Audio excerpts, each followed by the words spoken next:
Bom dia pessoal, tudo bem? Hoje vamos falar dos pratos, tanto o prato suspenso quanto o prato A2, que está aqui. Os pratos estão divididos dessa maneira, pratos A2 e pratos suspensos. Suspensos porque estão suspensos, né? Estão presos. E A2 porque a gente toca um contra o outro. Quase sempre é tocado com um bombo, mas também tem os seus momentos, né? Tem o piano concerto de Rachmaninoff número 2, tem um solinho de prato assim, que acompanha o solo do piano junto com a trompa. A trompa e o prato tocam juntos, bem pianinho, assim, é bem difícil de tocar as notas iguais, que é uma das grandes dificuldades do prato, é você tocar uma sequência de notas iguais, né? Como a gente não tem uma melodia para ser tocada no prato, a gente tem que pensar na frase e fazer isso. Para mim é uma das grandes dificuldades do instrumento. Ou, por exemplo, ele pode ser usado num grande ápice, no final de uma sinfonia, como a quarta de Tchaikovsky, por exemplo, né? Tem uma história também de uma sinfonia de Bruckner, que a sinfonia é imensa, de 1 hora, e tem uma pratada na sinfonia inteira, junto com um rulo de triângulo. Então ele vai construindo assim, um crescendo, e você usa um prato muito grande, e toca aquele prato maravilhoso, encobre a orquestra e dá esse ataque, essa ponta, né? Esse som que um prato na orquestra tem, que eu gosto muito, assim, tá? A técnica. Prato, vamos falar primeiro do prato suspenso. Vou deixar o prato A2 aqui. Em muitas partituras ele escreve rulos com baqueta de tímpano. Isso depois, porque na época não tinha vibrafone ou marimba que usa baqueta de lã, né? Ou linha, né? Antigamente as baquetas de tímpano, na cabeça era de madeira, então você tinha muito pec, né? Esse som, eu tô abafando, hein?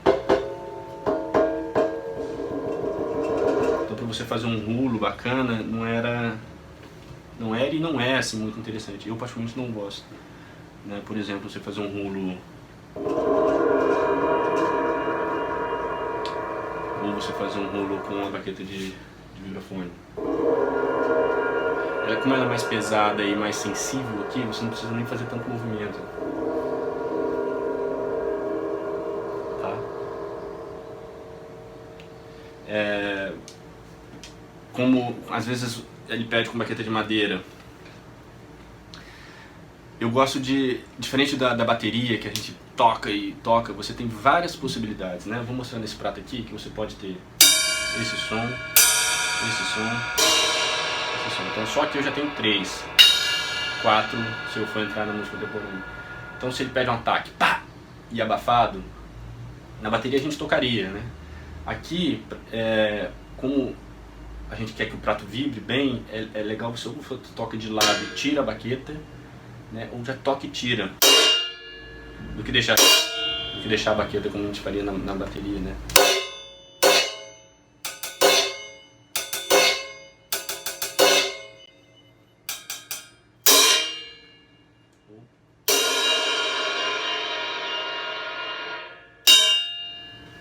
Isso com baquetas de caixa, baqueta de madeira normal.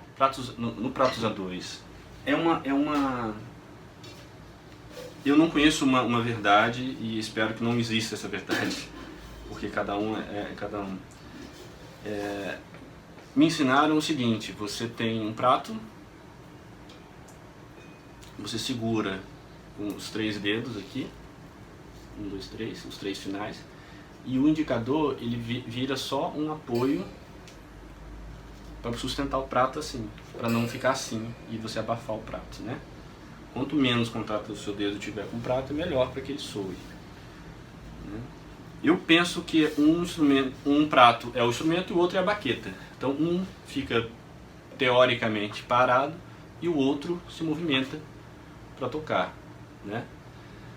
A gente tem um problema nesse prato que hoje se resolve com um furo, alguma coisa assim, que é a possibilidade de você criar um vácuo entre os 2 pratos e o som não sair. Tipo isso assim, tá? Não é esse o som do prato, né? É isso. Então, isso não. Às vezes você vai... e ele não soa. Então, para isso você inclina um pouco uma maneira bem simples de explicar, né? Tá paralelo, inclina um pouco. Assim como o hi-hat, né? Tem gente que usa o hi-hat meio assim, né? E não paralelo. Então, como eu estava dizendo, um prato é o instrumento e o outro é a baqueta. Tem gente que prefere tocar para baixo. O meu professor, por exemplo, ele prefere, já que um prato é pesado, eu vou usar o peso dele para tocar para baixo, né? E é claro que o outro braço ajuda no movimento também. Os estudos, né, que eu estava falando que é uma das partes que a gente mais tem que estudar, é você pegar 4 notas iguais, 4 notas numa partitura e tocar elas iguais, 4 pianos, por exemplo. A terceira e a quarta ficaram menores, menos fortes, né? Eu vejo pra mim que a primeira é muito diferente sempre da segunda, terceira e da quarta, porque a primeira o prato está parado, né? Por mais que você aqueça tocando no joelho, né? Deixar o prato já vibrando, a segunda, a terceira e a quarta já pega o prato vibrando, então é sempre mais difícil tocar, penso eu. Dá pra ser mais piano? Dá pra ser mais piano. Se junta mais. Já gostei mais dessa, né? Ou pensa em mesoforte, né? Menos pior.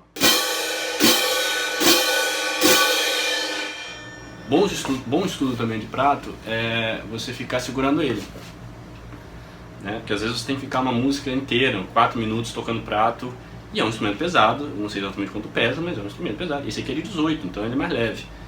Tem de 20, 21, né? E pensar nesses movimentos, né? Você tocar, um é um instrumento e o outro é a baqueta. Claro que as duas mãos trabalham juntos, né? Elas trabalham juntos. O movimento seria esse, assim, né? Ou para baixo, que seria o mesmo movimento, só que ao contrário, né? De cima para baixo. Eu faço de baixo para cima, né? Até por questões de mostrar olha o prato aqui, né? Toquei. Bom, como eu fiz nas outras aulas, perguntas que eu levantei para responder. Como escolher o prato de ataque e o de apoio referente aos pratos A2? Essa é uma coisa que, assim, muita gente fala, que se você pegar os pratos e tocar, pode tocar assim no joelho, e ouvir, esse daqui é o mais agudo e esse é o mais grave. Pra mim, eu não penso, eu pego e toco. Tem gente que fala, não, o agudo que toca e o grave fica na mão aqui vibrando. Não vejo muita diferença, mas respeito, tudo bem, não vai mudar nada. Diferença de som quando o mais pesado está em cima ou embaixo, você vai provar e vai experimentar, tá bom? Isso é uma coisa muito, muito de gosto, cada um tem o seu.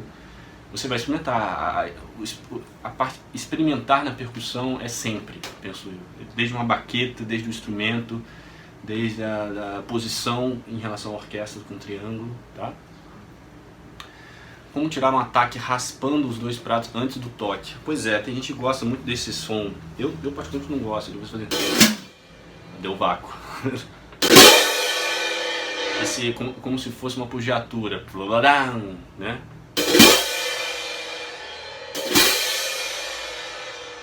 A não ser que te peçam, né? Como fazer rulos no prato suspenso? Ataco e mantenho o toque simples? Sim, de maneira geral, sim. Eu gosto, assim, tem um amigo meu que disse que não existe decrescendo em prato suspenso. Depende, né? Se é um decrescendo súbito, realmente é difícil você... Você não precisa fazer isso, sendo que a primeira nota ela já vai ter um decay, ela já vai decrescer. Mas pensa num ataque. Pá! Então você toca.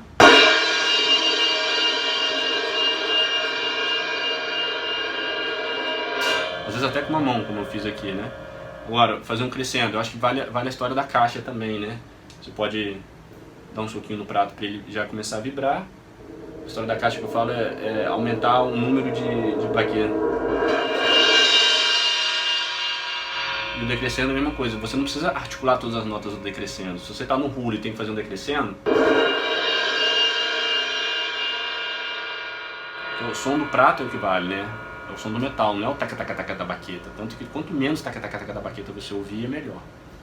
Espero ter ajudado nessa resposta. Então é isso, gente. Espero que vocês tenham gostado dessa aula. E na próxima aula vamos ver sobre o triângulo.